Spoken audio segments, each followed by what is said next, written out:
And joining us, Shelley Dropkin from Dropkin Consulting. As we were talking in the early part of the program about the process of there are jobs available in the real estate industry, there's brokers, there's salespeople, there's a number of different things, even the presidency. Could be available.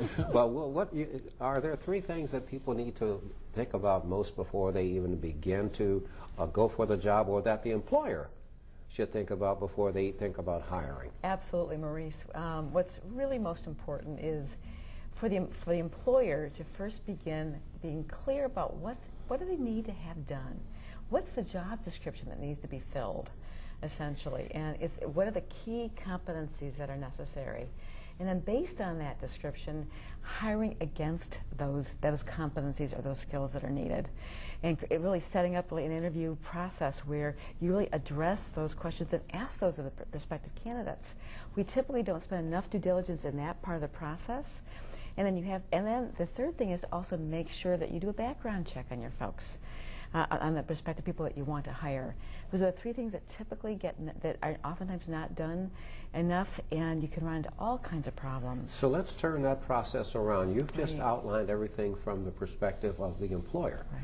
Everything that you just said actually applies to the job seeker. So let's talk a little bit about the second side of it, or the first side. What's most important from an individual standpoint is figuring out what do you love doing? And figure out if there's a way in which, and what kind of environment is important for you. What do you need from a manager?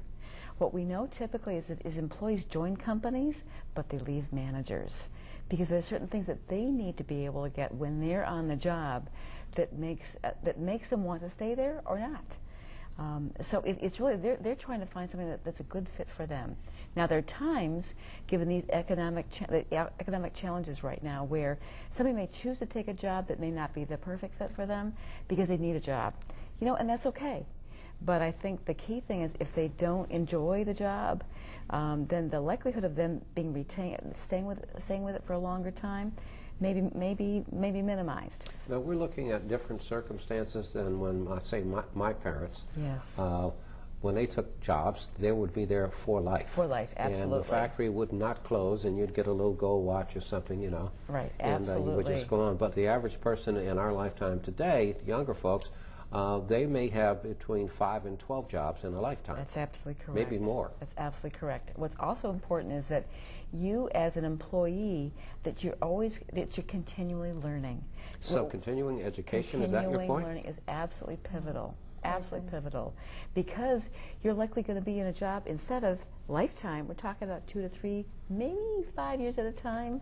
But you're right. There are going to be many more job transitions during the course of the lifetime of people in the Gen Xer and Y generation than with our baby boomers. Kathleen, you had mentioned